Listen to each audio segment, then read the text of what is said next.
우리 다 함께 주의 이름 높이며 함께 찬양하면서 예배 시작합니다.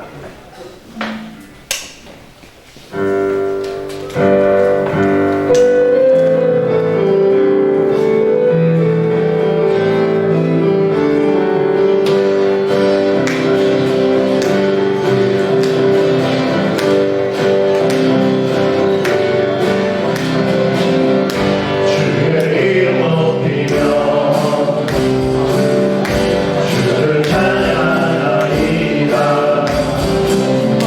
나를 구하러 오신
전능하신 아버지 하나님, 천지의 창조주를 믿습니다.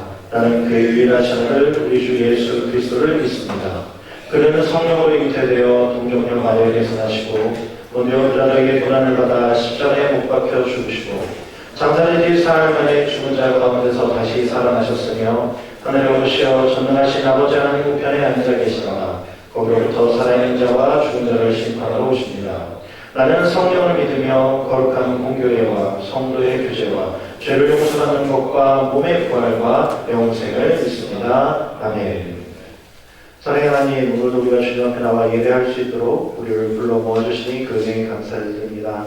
우리가 주님께 허락받은 은혜가 아니면 이 자리에 설 수도 없는 것을 기억하게 하여 주시고 우리를 부르시고 이곳 가운데서 만나주시기로 작정하시고 이곳에 우리보다 먼저 와서 우리를 기다리시며 언제나 우리와 함께 해주시는 하나님의 그 은혜를 더욱더 깊이 깨닫는 시간 될 수 있도록 해주시고 우리가 예배 가운데 하나님을 경험하고 만남으로 인하여서 우리의 일상생활 가운데서도 나를 놓지 아니하시는 하나님의 그 손길을 더욱더 깊이 느낄 수 있는 삶을 살아갈 수 있도록 우리에게 주님의 은총을 허락하여 주시옵소서.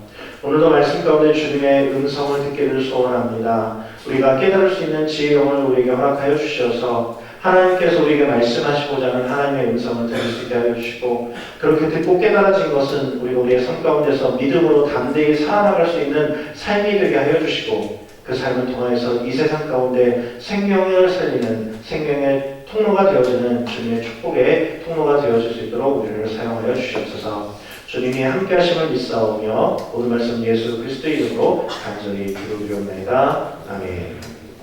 네, 자, 다 자리에 앉으시기 바랍니다. 이거 볼륨 조금만 낮춰줄래요? 네, 1분 동안 하나 둘, 셋, 네, 맞습니다. 자, 이제 여러분들 저와 함께 신앙생활하는 동안 예배에 나올 때 기도하는 것, 그 기도의 의미는 여러분들이 다른 것을 기도하는 것이 아니고 이 예배의 목적인 하나님을 만나는 것, 그 하나님을 만날 수 있도록 해달라고, 그것이 중요한 겁니다. 여러분들이 소중한 사람을 만나기로 약속을 했는데 그곳에 나갈 때 그냥 대충 입고 나가지 않잖아요. 아무리 가까운 곳에 있어도 여자친구랑 데이트하기로 했는데 그런데 추리닝에 슬리퍼 쩍쩍 끌고 나가면은 여자친구가 되게 서운해할 거 아닙니까? 그런 것처럼 여러분들이 하나님과 만나기로 약속은 약속의 장소고 약속의 시간이에요. 만나기 위해서 여러분들 그냥 그저 비어있는 공간에 와서 앉아있다가 1시간 때우고 가는 자리가 아니고 하나님을 만나기 위해서 오는 자리입니다.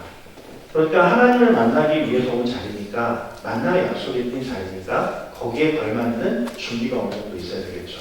그래서 여러분들이 예배에 나올 때 그 준비의 과정은 기도입니다. 모든 것은 하나님과 소통하고 하나님과 교통하며 하나님과 교제할 수 있는 그 첫 번째가 기도예요. 왜냐하면 기도는 성령님이 일하시게 하는 거거든요. 여러분들 안에 있는 성령께서 하나님과 잘 교제할 수 있도록, 하나님과 잘 대화할 수 있도록, 하나님의 음성을 잘 들을 수 있도록 도와달라고, 나한테 역사해달라고 그렇게 기도하는 거예요. 기도는 그래서 내 안에 있는, 여러분들 안에 있는 성령님이 일하게 하시는 과정이에요. 그래서 여러분들이 기도하지 않으면 여러분들께서 성령님한테 이제 내가 하나님과 교제하고 싶습니다. 그러니까 성령님께서 저를 위해서 일해주세요. 그럼 제가 거기에 순종하겠습니다. 라고 하는 그 동의가 없으면 성령께서 일하지 않으세요. 왜냐하면 우리가 동의하지 않더라면 성령님도 우리가 원하는지 원하지 않는지 모르시잖아요. 그래서 원하지 않는 일을 억지로 하시지 않는 게 하나님의 성품이에요. 그래서 하나님의 성품인 하나님과 예수님과 성령님은 다 우리가 동의하지 않으면 우리가 그렇게 해주세요 라고 인정하지 않으면 일을 안 하세요. 그렇기 때문에 여러분들이 기도라는 것을 하는 거예요. 성령님, 제가 오늘 예배에 나갑니다. 예배 가운데 하나님을 만나기를 원합니다. 그럴 수 있도록, 내가 하나님을 잘 만날 수 있도록 성령님이 일해주세요 라고 하면서 여러분들의 주도권을, 여러분들의 핸들을 성령님한테 맡기는 거예요. 이제부터는 성령님께서 해주세요 라고 맡기는 거예요. 그럼 그때부터 성령님께서 일하시는 거예요. 그래서 그렇게 일을 하셔서 여러분들이 하나님과 깊은 교제를 나누고 하나님의 음성을 듣고 깨달을 수 있게 해주시고, 그리고 그렇게 깨달아진 것은 또 여러분들이 살아가는 동안에 그 하루하루의 일과들 속에서 생각나게 해주시는 게 그 역할을 해주시는 게 성령님인데 그 성령님이 일하기 시작하는 게 기도예요. 그래서 여러분들 예배 나올 때 반드시 기도하고 나와주시기 바랍니다. 그래서 오늘 이 드려진 예배가 여러분들이 저를 아무리 많이 봤어도 소용없고 그 설명을 아무리 잘 써도 소용없고 그리고 그 스티커 붙여가도 그런 의미가 없어요. 그게 주님의 주 목적이 아닙니다. 여러분들은 이 예배는 하나님을 만나기 위해서 오신 거고 그리고 그렇게 하나님을 만나야지만 여러분들이 이 예배에 이 시간, 이곳에 들은 이 시간을 여러분들의 시간을 드린 것에 대한 제대로 된 보상을 받는 거예요. 마일리지가 보상이 아니고. 그러니까 여러분들 반드시 예배를 위해서는 하나님을 만날 수 있게 해달라고 성령께서 이루어 주십시오라고 기도하는 거. 그 기도가 굉장히 거창할 것 같죠? 거창하지 않아요. 그냥 딱 단순하게 하셔도 돼요. 하나님, 제 마음이 하나님을 향하게 해주세요. 딱 요 한 구절인데요. 그러면 원래 예배 형식 가운데서는 하나님의 이름으로 회개하고 성령의 도우심을 받아서 예수님의 이름으로 기도해야 되고 이런 그런 조건들과 절차들이 있긴 하지만 그건 공기도 그냥 형식이 갖춰진 기도의 내용이고 우리가 수시로 기도하면 무시로 기도한다고 그러죠. 때가 없이 그냥 아무 때나 그리고 쉬지 않고 기도하는 그 기도에서는 그냥 오늘의 목적, 하나님을 만나는 게 목적이니까 내 안에 있는 성령님을 향해서 내가 성령님께서 하나님 오늘 내가 하나님을 제대로 만날 수 있게 도와주세요 라고만 해도 그 모든 기도를 하나님은 다 하세요. 그래서 형식이 다 갖춰지지 않은 기도여도 여러분들이 그 기도 한 번 그게 겉으로 입 밖으로 내서 하는 기도는 더 좋겠지만 그 입 밖으로 내서 내 목소리에 내 귀에 들리게 하는 기도는 더 좋겠지만 그렇게 안 하더라도 여러분의 마음속으로 하기만 해도 성령께서 일하세요. 왜냐하면 우리의 모든 것을 다 알고 계시는 우리의 마음의 중심을 알고 계시는 하나님이기 때문에 우리의 그 한마디에도 바로 일하시는 분이 하나님이시니까 여러분께서 그렇게 간단하게 오늘 예배 나올 때 중간활동 하기 위해서 버스 타고 있는 동안에 그때 버스 타고 오면서 그냥 그 한마디 하나님 오늘 내 마음이 하나님을 향하게 해주세요 라는 그 한마디를 여러분 마음속으로 생각하는 것만으로도 충분한 기도가 되는데 그것조차 안 하면 이 시간 여러분들에게 무의미한 시간이 될 수 있으니까 여러분들이 최소한 생활관에서 출발할 때 그때부터라도 여러분들이 그렇게 기도하고 반드시 나오길 바랍니다. 그리고 그의 연장성이 여러분들이 하루의 일과 시작할 때 주님이라는 단어를 생각하는 것으로 하루를 시작하는 것.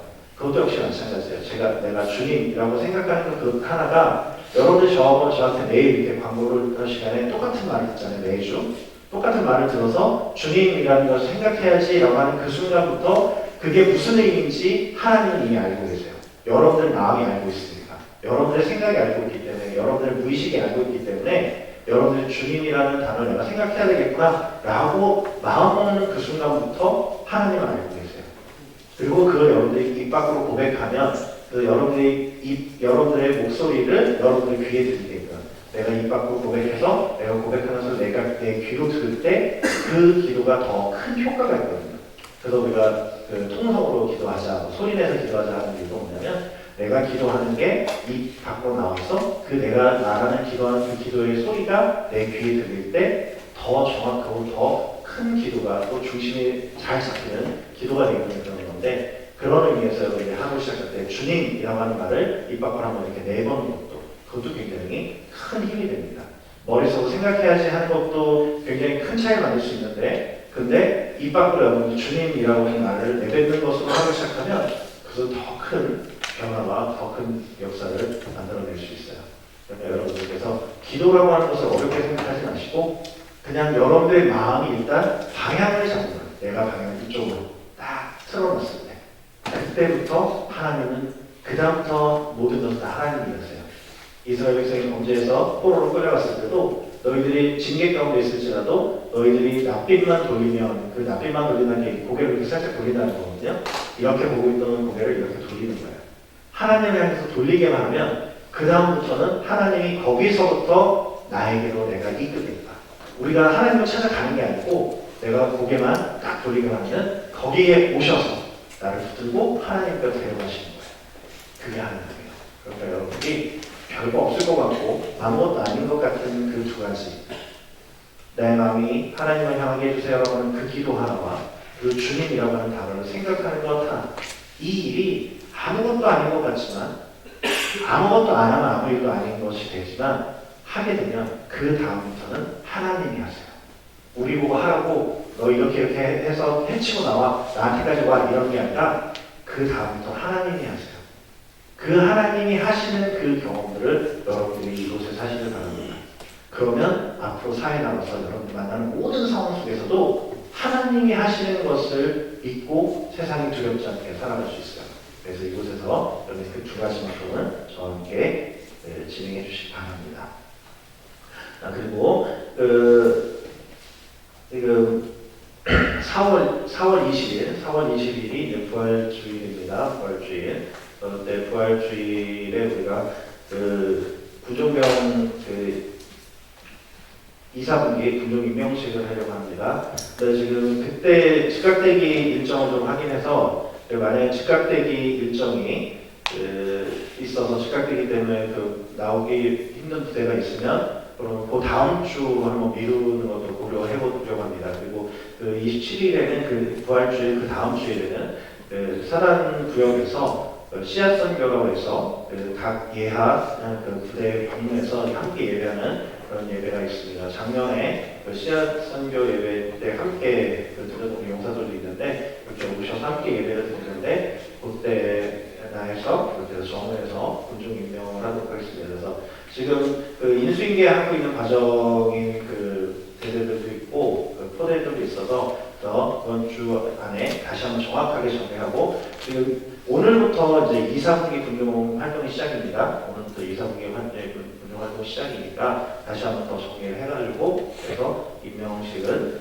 부활주일을 기준으로 해서 정리를 해서 그렇게 임명식을 하도록 하겠습니다. 그러니까 군용분들은 잘 준비해 주시고 기도로 준비해 주시기 바랍니다.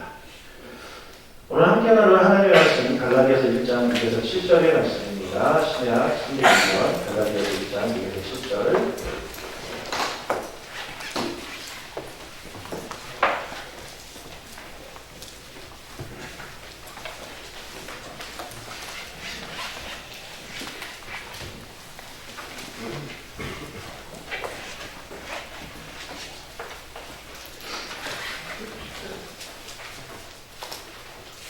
갈라디아서 1장 6에서 7절 시작 302년입니다. 갈라디아서 1장 6에서 7절 말씀. 설교노트 없는 사람 있습니까? 설교노트 있으시죠? 저쪽에 설교노트 하나 주세요.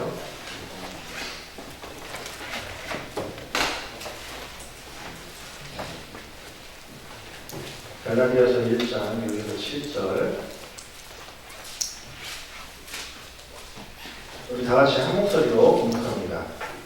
그리스도의 은혜로 너희를 부르신 이를 이같이 속히 떠나 다른 복음을 따르는 것을 내가 이상하게 여기노라. 다른 복음은 없나니 다만 어떤 사람들이 너희를 교란하여 그리스도의 복음을 변하게 하려 하니라. 아멘.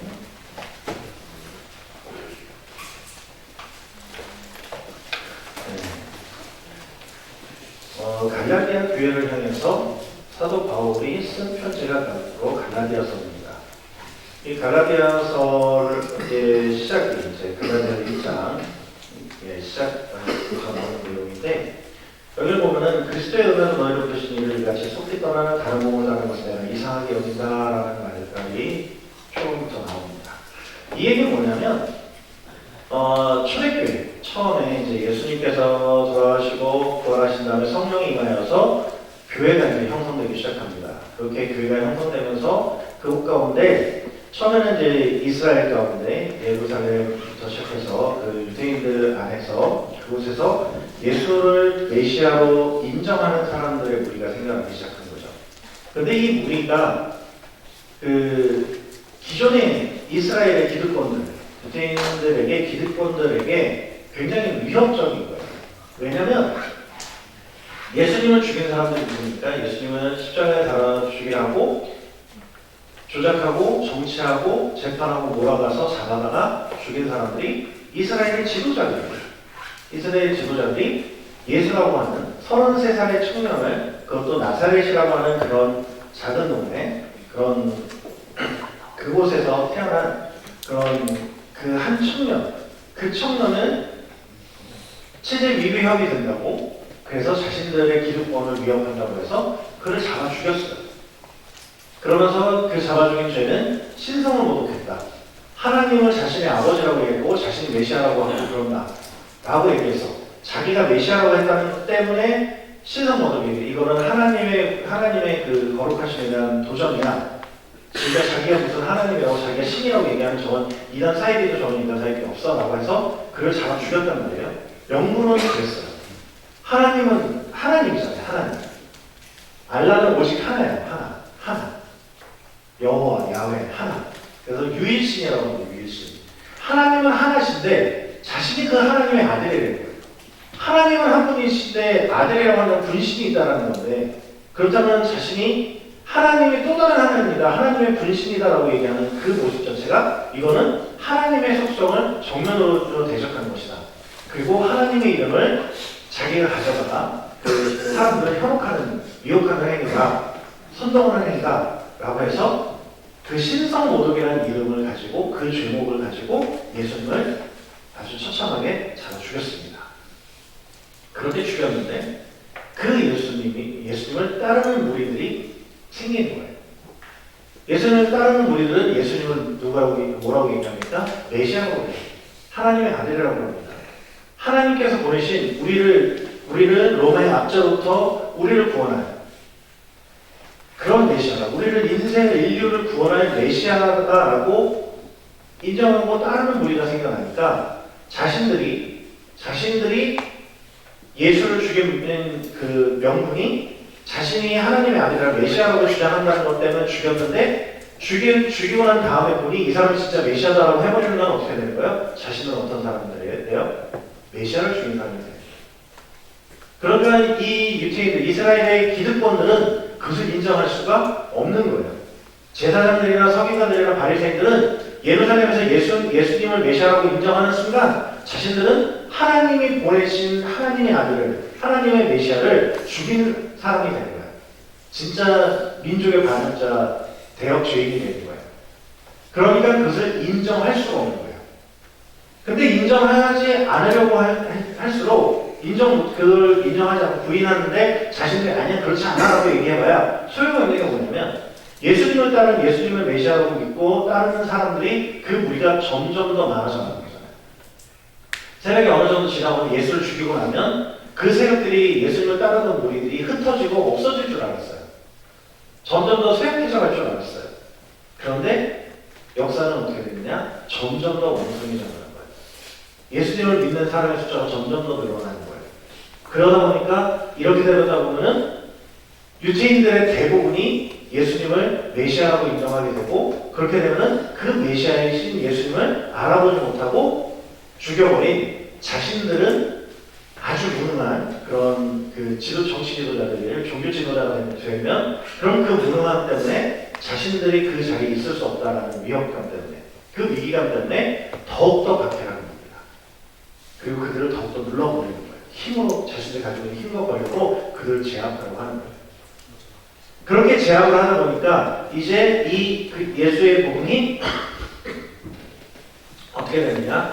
예수의 복음이 그 예루살렘과 유태, 그 이스라엘 안에 머물러 있지 않고 그들의 박해를 피해서, 박해에 밀려나서 점점 더 바깥으로 나가서 나중에는 이방인까지, 사도 바울을 통해서, 사도 바울은 유럽에다가 복음을 증거하는 그런 사도잖아요. 사도 바울을 통해서 유럽 쪽으로 복음이 나가기 시작합니다. 그리고 로마에까지 복음이 전파되는 거죠. 그러면서 그곳 가운데 수많은 사람들이 믿지 않는 이방인들조차도 하나님을 알지 못하고 하나님을 숨기지 않았던 그런 이방인들까지도 예수님을 메시아로 인정하고 그 안에 들어오는 사람들이 생겨나기 시작하니까 이제는 더 이상 이스라엘 백성들이 손 쓸 수가 없어요. 왜냐하면 그 로마가 이스라엘보다 더 큰 나라잖아요. 로마가 이스라엘보다 더 큰 나라이기 때문에, 그래서 그 로마의 그 통치권 안에 있는 나라들을 이스라엘이 야 그거 잘못된 거 믿지 마 이렇게 할 수가 없는 거예요. 이스라엘 안에서는 어떻게든 자신들이 기득권을 가지고 있고 자신들이 파워가 있으니까 그들을 갖다가 힘으로 제압하고 권력으로 제압했지만, 그러나 바깥에, 그 자신들이 이스라엘 바깥에 있는 나라들은 자신들이 관여할 수 없게 되어진 거예요. 그러다 보니까는 그들이 택한 방법이 뭐냐면 예수의 복음을, 예수님이 메시아 되어지고 예수님의 구원의 그 역사를 증거하는 그것을 교묘하게 왜곡하는 사람들을 시작해요. 왜곡하는 사람들. 그게 이단의 시초입니다. 이단의 시초. 이때 당시도 예수님 당시에도 그 이단이 있었던 거예요. 예수님을 따르는 수많은 초대교회가 있고 사도들이 버젓이 살아있음에도 불구하고 그때 당시엔 지금처럼 우리가 이렇게 통신이나 소셜 이런 게 발달되어 있지 않았기 때문에 누가 와서 전해준 말을 듣고 이 사람의 말이 맞는지 안 맞는지 검증을 할 수 있는 방법이 사실 없었어요. 그래서 그 사람이 하는 말을 듣고 아니야 그거 아니야 이러고서 같이 반박을 하면은 누가 옳은지 그걸 확인할 수 없어요. 요즘 인터넷 세상이니까 둘이 뭔가 의견 충돌 있어. 그러면 그때 인터넷 검색해보면 답이 딱 나오잖아요. 그런데 그렇게 답이 딱 나오는데 근데 그때 당시에는 그럴 수가 없었어요. 그러다 보니까 사람들이 어떤 게 진짜인지 모르고 어떤 게 바른 가르침인지 알지 못하는 그런 모습 속에 혼란함이 생겨납니다. 그런데 사람들은 어떤 특징을 가지고 있냐면 진짜와 가짜가 놓여 있을 때 사람들이 대부분은 진품과 가품을 딱 놓고 보면은 사람들이 대부분 진품을 보는 것 같죠. 진품을 보는 것 같잖아요. 그런데 확연하게 티가 나는 가품이 아니면은 사람들은 진품과 가품을 놓고 봤을 때 제대로 고르는 경우가 흔치 않아요. 그냥 누가 봐도 딱 짝퉁인 거는 저 짝퉁이라고 티가 나지만 진짜 짝퉁은 그 중국이 그 짝퉁이 하나의 문화가 있거든요. 중국 쇼핑에 짝퉁의 문화가 돼 있어요. 그 중국 여행을 가면 짝퉁 시장을 관광하는 그 코스도 있어요. 근데 그 이유가 뭐냐면 중국은 우리가 생각하는 중국 제품 되게 허접하다고 생각하잖아요. 근데 중국은 싼 건 허접해요. 근데 비싼 제품들은 국가가 공산당이 당에서 관리합니다. 그래서 품질이 어느 정도 수준이 되지 않으면 그 제품은 유통도 못 시켜요.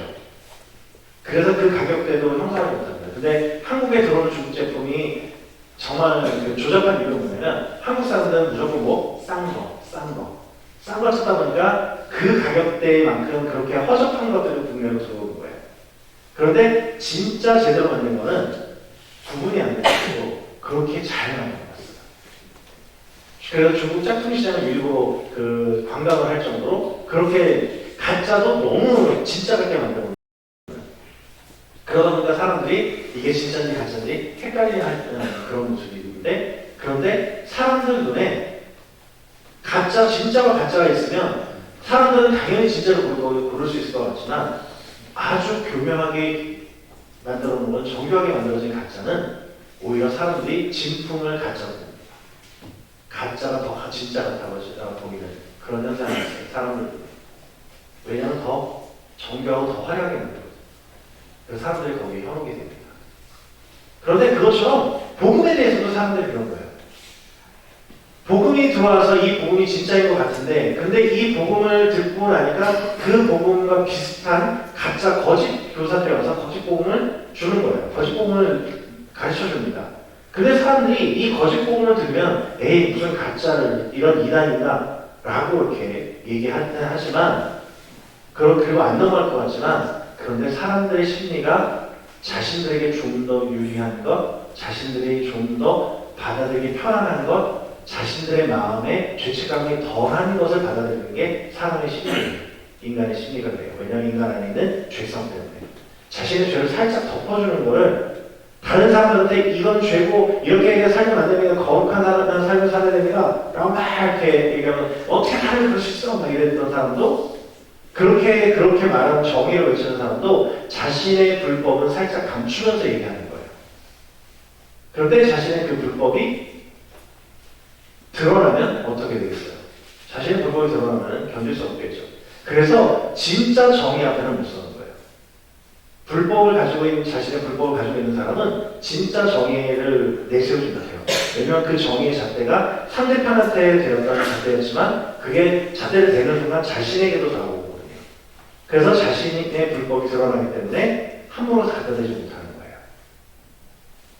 그러다 보니까 사람들은 진짜와 가짜가 있을 때 어떤 걸 택하느냐? 자신의 죄는 살짝 덮여지면서 그러면서 자신이 정의로워 보이는 진리를 택하려고 합니다.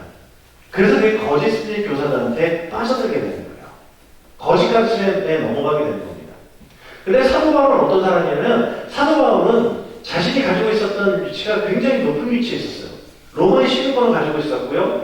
그 바리새인 중에 바리새인이라고 했습니다. 그리고 가말리엘 문화에서 수학을 했던 사람이라고 되어 있어요.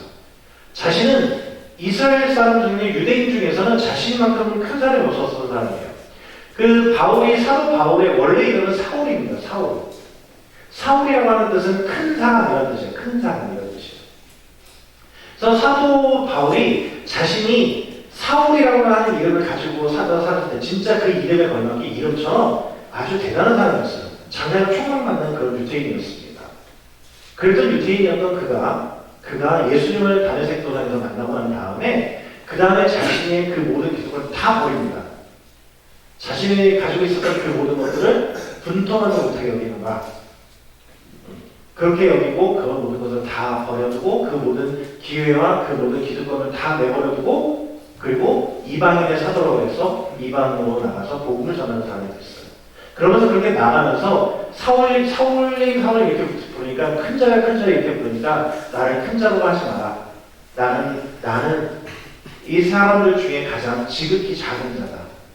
나는 지극히 작은 자다. 큰 사람이라고 나는 이 이름이 큰 사람이라는 이름이지만 근데 그 이름으로 불려지기도 나는 정말 부끄러운 이름값도 못하는 사람이야. 그러니 나를 더 이상 사울이라고 부르지 말고 바울로 불러라 하는 거예요. 그래서 바울이라는 이름을 가지고 그렇게 사도의 삶을 살아가는 겁니다. 그렇기 때문에 이 사도 바울은 자신이 가지고 있었던 그 모든 것들을 다 알고 있었던 그런 복음에 대한 그 모든 것들을 자신이 알고 있는 그 복음의 진리를 너무나도 잘 알고 있었던 사람이었기 때문에 예수의 이 복음이 자신이 지금까지 가지고 있었던 자신이 지금까지 쌓아올려놨던 모든 것들을 버릴 만큼 완벽한 진리이기 때문에 이것보다 더 찌는 없기 때문에 이 진리를 자신은 잡기로 결심하고 이 진리만이 온전한 진짜다라고 해서 이것만을 전하겠다라고 해서 자신의 모든 것을 버려두고 복음을 전하는 그 길을 나섰던 사람인데 근데 이 복음을 들었던 사람들이 이상하게 다른 거짓 교사가 와서 그 약간 삐뚤어진 그런 그 복음을 전할 때 거기에 사람들이 혼란이 넘어가는 거예요. 혼란이 넘어갑니다. 그래서 이 말입니다. 너희는 그것이 이같이 속히 떠나서 다른 복음을 따르는 것을 나는 이상하게 여긴다.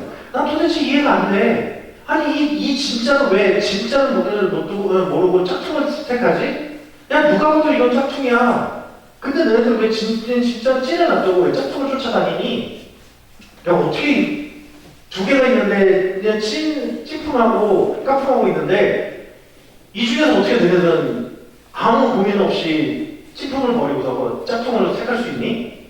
이게 안 보이니? 이게 진짜가 안 보이니? 라고 생각하는 거예요. 그래서 난 이해가 안 된다. 어떻게 이 진짜 진리를 이렇게 놀라운 진리를 너희들이 이것을 몰라볼 수 있을까? 라고 하면서 답답한 마음에 갈라디아 교인들에게 편지를 쓰는 거죠. 그렇게 편지를 쓰면서 그러면서 다른 복음은 없나니 다만 어떤 사람들이 너희를 교란하여 그리스도의 복음을 변하게 하리라 라고 얘기합니다. 복음은 다른 게 없어.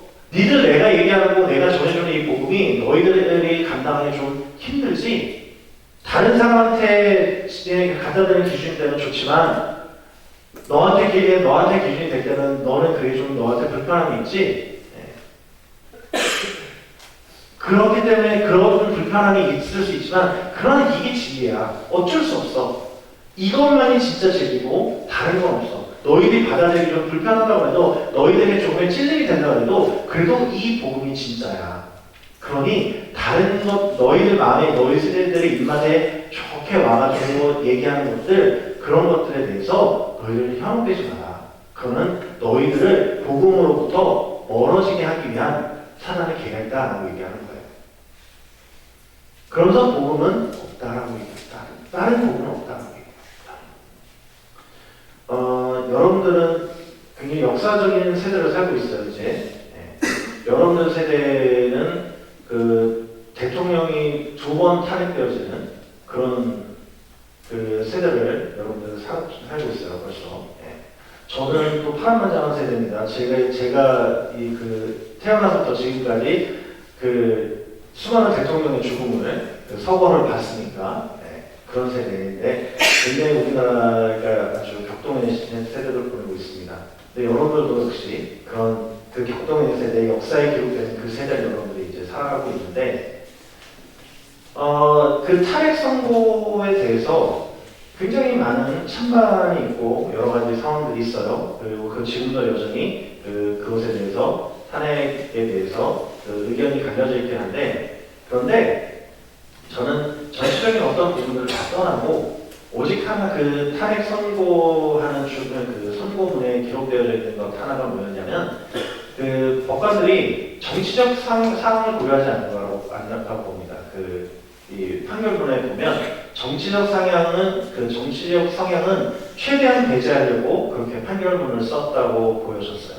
왜냐하면 그 법관들의 판결문 안에 모든 내용들을 보게 되면 모든 게 귀결되어지는 게 뭐냐면 다른 건 아니에요. 정치적인 부분 어제 너무 다 떠나서 계엄을 선포할 만한 상황이 아니었는데 선포했다 했어요.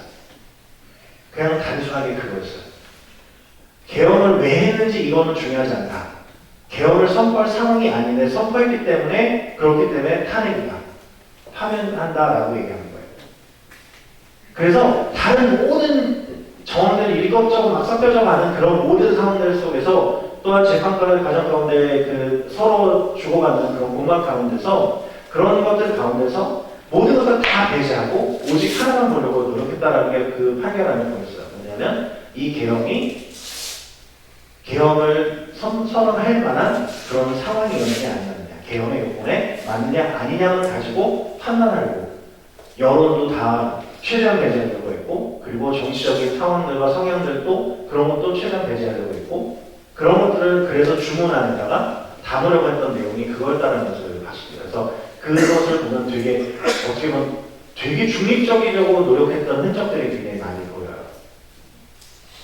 그러면서 그들이 판단했던 딱 하나예요. 그거 하나만 보겠다 했어요. 그거 하나만. 딱 하나만 보겠다. 이 계엄이 정당하냐 아니냐. 그리고 그것이 정당하다고 보기에는 여러 가지 무리수가 있기 때문에 이것을 정당한 계엄이라고 할 수 없어서 그래서 파면 요건이 된다고 해서 판단한다고 나온 거예요. 자, 굉장히 많은 이슈와 복잡한 상황 가운데서도 그들이 택하려고 했던 대법관들이 택하려고 했던 것은 딱 하나. 이것 진리 하나만 보겠다고 하는 거였어요. 그 원칙, 원론 하나만 보겠다고 노력하면서 다른 모든 부분을 배제하려고 많이 노력을 했었다는 거죠. 그런 부분들을 배제하려고 노력했다고. 그러다 보니 그래서 그것 하나, 오직 한 가지만 가지고 그것에 부합하지 아닌지를 가지고 판단을 내리려고 노력했다는 겁니다. 그런데 이 사도 바울이 갈라디아 교인들에게 전하는 이 복음의 내용은 굉장히 거친 거예요. 굉장히 거친 거예요. 너희들 죄인이야. 너희들 죄 때문에 예수님이 십자가에 달려 돌아가셨고 그 십자가에 달려 돌아가신 것 때문에 너희가 살 수 있어. 너희들이 지은 죄는 목숨으로 갚아야 돼. 죽는 것 말고는 그 죄값을 대신할 수 있는 게 없어. 너희들이 아무리 착한 일을 많이 하고 어려운 사람 많이 도와줘도 너희들 안에 있는 그 죄의 문제는 죄값은 해결이 안 돼. 죽는 것 말고는 답이 없어. 그런데 그 값을 예수님이 대신 져주셨어. 그 얘기 하나만 전하려고 하는 거예요. 사도 바울. 그리고 그거 외에는 없다는 거예요. 그런데 이 갈라디아 교회뿐만 아니라 그때 당시 초대교회 그리고 지금 현재 교회들도 마찬가지예요. 뭐냐면 예수님의 십자가를 n분의 1을 시켜요. n분의 1을 시켜요. 그 바리새인들의 기도를 예수님께서는 책망하셨어요. 근데 그들의 기도를 책망하는 게 뭐냐면 바리새인들은 광장에 서서 기도하는 모습을 이렇게 겉으로 보여준다는 거예요. 내가 바리새인들 지금 기도 시간에 내가 기도한다? 라고 하면서 사람들 보는 앞에 서서 그러면 큰 소리로 기도를 한대요. 그러면서 뭐라고 얘기하냐면 내가 저 세계와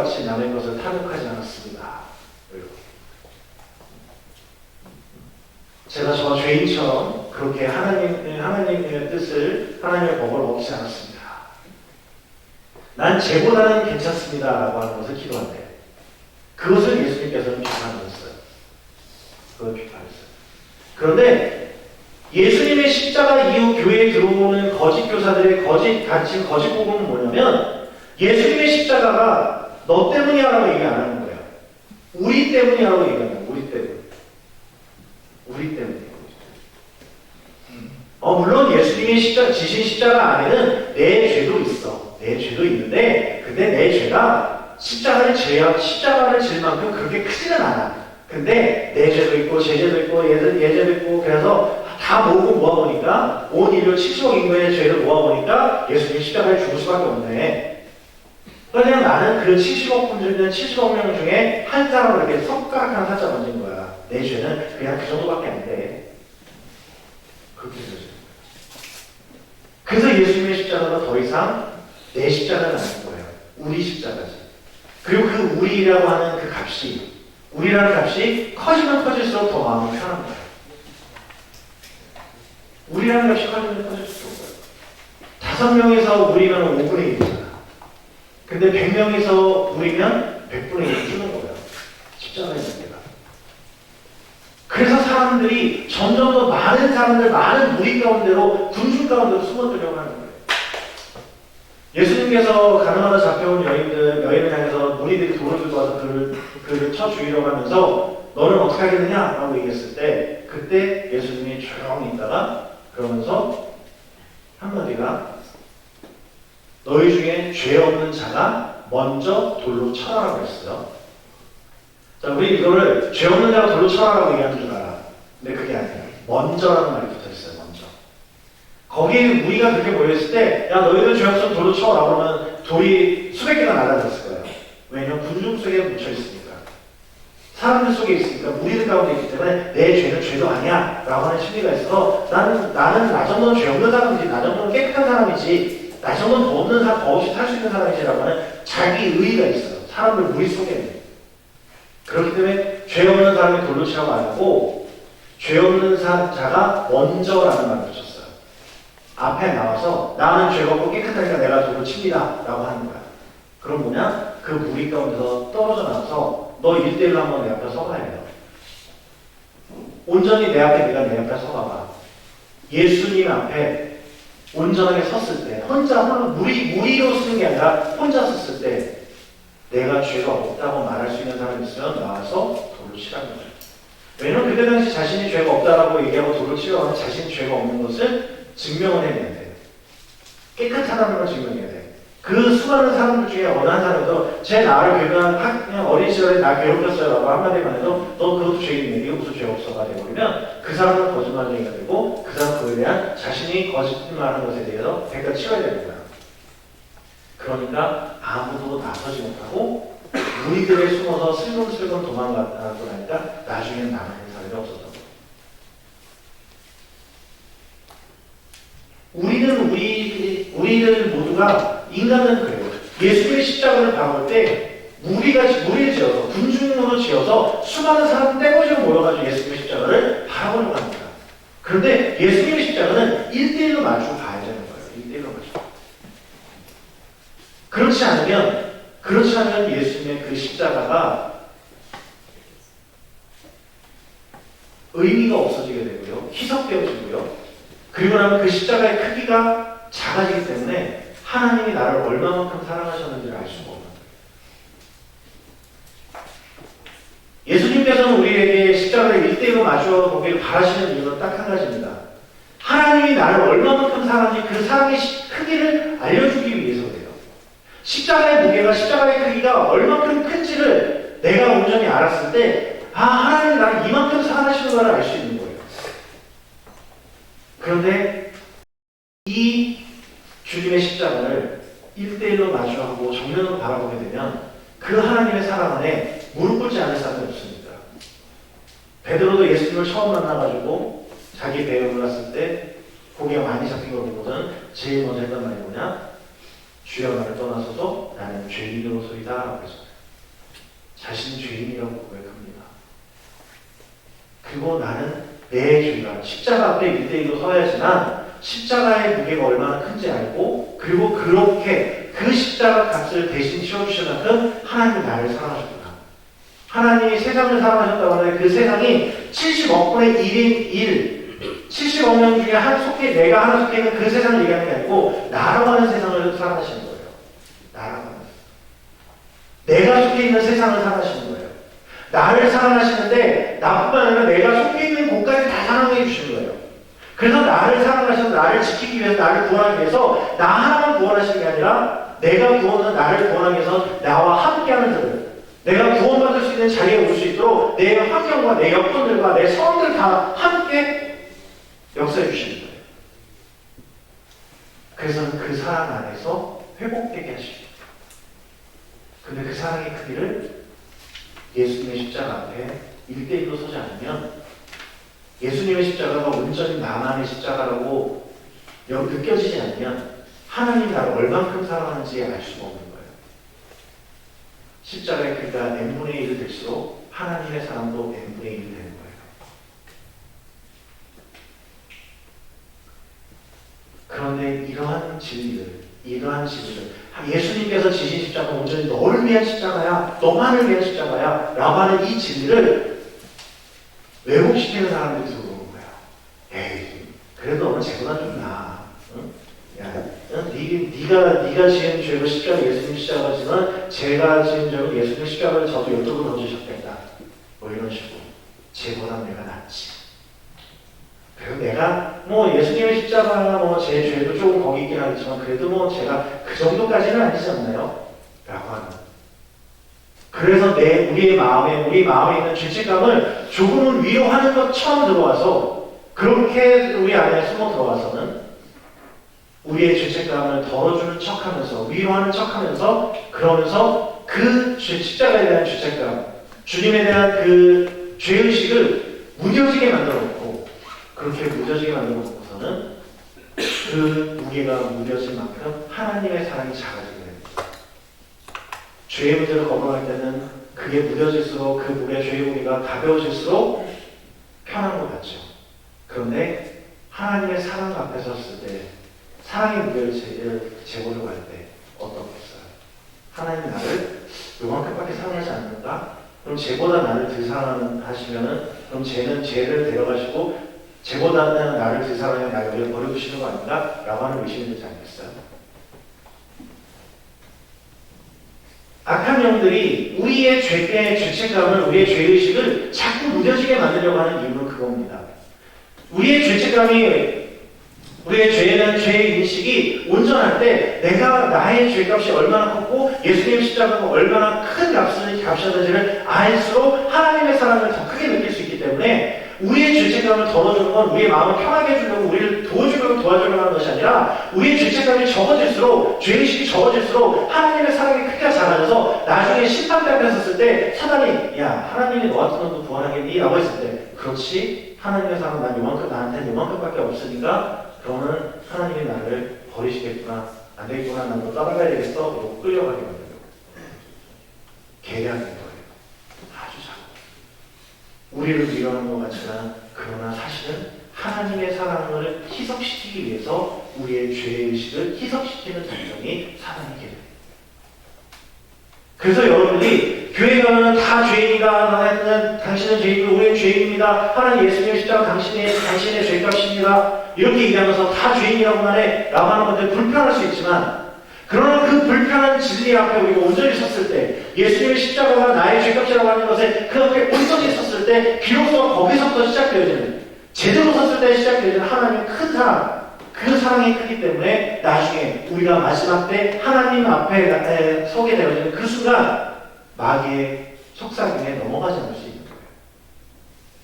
하나님 너 같은 놈들 사랑이니? 라고 하는 말에 넘어가지 않는 거예요. 그런 게 지금 조금 불편하더라도, 이 순간이 조금 불편하더라도 진리의 복음 앞에 서야 되는 거예요. 유태인들이 예수님의 그 복음을 받아들이지 못했던 건 뭐냐면, 하나님이 보내주신 메시아를 너희들이 죽였다라고 했어요. 제사장들을 향해서, 바리새인들을 향해서, 서기관들을 향해서 너희가 잡아죽인, 너희 손으로 죽인, 너희 손으로 십자가에 달아죽인 그 예수가 바로 이 메시아라고 선언했거든요. 그러니까 그게 너무 불편하다. 너무 괴로운 거잖아요. 그래서 받아들일 수가 없었던 거고. 그런데 우리가 지금 그 게임에 넘어가지 않고 있는지, 예수님의 십자가는 내 십자가가 아니라 우리 십자가다. 우리 십자가다. 내 죄도 조금 포함되어 있긴 하지만 온전히 내 것은 아니야라는 거죠.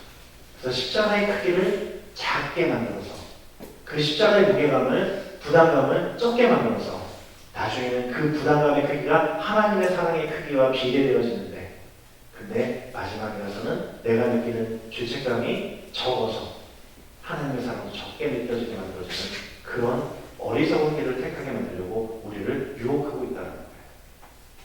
그러기에 그런 거짓에 속지 말라고 하는 겁니다. 오직 진리는 하나예요. 복음은 하나입니다. 다른 복음은 없어요. 나는, 내 죄는 내가 무슨 죄가 얼마나 커? 이거 아니에요. 나는 죄인이야. 그 죄는 죽을 수밖에 없는 죄인이야. 나는 죽어서 마귀의 노예로 평생을 살 수밖에 없는 죄인인 거예요. 내 죄가 어땠든지 상관없어요. 이유 여한을 막론하고 계엄을 선포했다는 것 때문에 대통령이 탄핵이 됐잖아요. 선포했다는 거 하나 때문에 이유 여한 막론하고 그거였잖아요. 그것처럼 우리의 죄, 내 죄는 그냥 죽음이에요. 죄값은 죽음. 우리가 가지고 있는 죄값은 죽음이에요. 죄를 지었고 안 지었고 실질적인 죄가 있고 없고 범죄를 했고 안 했고 그런 건 상관없어요. 우리는 인간이라는 것 자체, 우리 안에 있는 죄에 속속된 우리는 죽을 수밖에 없는 죄인이에요. 그것을 온전히 인정하기가 너무 힘들지만, 내가 죄인이라고 하는 사실 인정하기 너무나도 힘들지만, 그것을 온전히 인정하고 예수님의 십자가 앞에 서야지만 하나님의 사랑을 제대로 느낄 수 있다는 거예요. 그래서 조금 불편한 복음, 거칠은 복음을 여러분은 받아들이셔야 돼요. 나는 죄인입니다. 그리고 죄값은 죽음입니다. 그런데 내가 죽을 수밖에 없는 죄인이지만 내가 죽는 것이 안타까우셔서 불쌍하셔서 예수님이 내 대신 죽어주셨습니다. 즉 예수님이 하시던 이 모든 고난이 내가 당해야 될 고난이었다라고 받아들일 수 있습니다. 내가 저 정도는 아니지 않아가 아니라 그저 나라고 하는 존재는 예수님의 십자가의 은혜가 아니면, 그 은혜가 아니면 설 수 없다라고 하는 사실, 그 하나를 인정할 때, 그때 그게 불편하고 좀 힘들지만, 내가 죄인이라고 하는 것을 인정하기 힘들지만 그래도 그것을 온전히 인정하고 그 십자가 앞에 온전히 1대1로 섰을 때 비로소 하나님의 온전한 사랑을 느끼게 되고, 하나님이 나를 얼마만큼 사랑하는지를 알게 되고, 그리고 그 사랑 안에서 하나님께서 나를 이만큼 사랑하셔, 그 은혜에 내가 감사합니다라고 고백할 수 있는, 그래서 하나님 나라에서 영원한 기쁨의 찬양을 부르는, 그 나라의 기쁨을 누리는, 영생의 기쁨을 누리는 그런 삶을 살 수 있게 되십니다. 다른 복음은 없습니다. 세상 가운데서 적선하라고 하잖아요. 선을 쌓으세요. 왜냐하면 나중에 죽어서 그 사후세계에 갔을 때 당신이 잘못한 거하고 잘한 거하고 플러스 마이너스 적어져가지고 그 잘못된 만큼 좀 남아있는 만큼 그만큼 그 죄를 면할 수 있어요 라고. 그리고 캐톨릭에서는 또 그래요. 캐톨릭에서 여러분들 성자 있잖아요. 어거스틴 이런 사람들 있잖아요. 그 성자라고 불려지는 그 사람들은 어떤 기준이냐면, 그 사람들은 자신이 살아갔던 삶이 착하게 산 선을 베풀며 선행을 했던 삶이 굉장히 많아. 그래서 죽었을 때 이 사람이 천국 갈지 안 갈지를 재본다고 하는 거예요. 그래서 이 사람이 선한 일을 했는데 자기 자신은 구원하고도 남아. 그래서 남아있는 선행만큼 옆에다 챙겨주는 거야. 그리고는 그걸 가지고 있다가 그걸 갖다가 나중에 죽는 사람이 오면 그 사람의 선행을 빌려다가 대출 받아가지고 자신이 돈을 얻어요.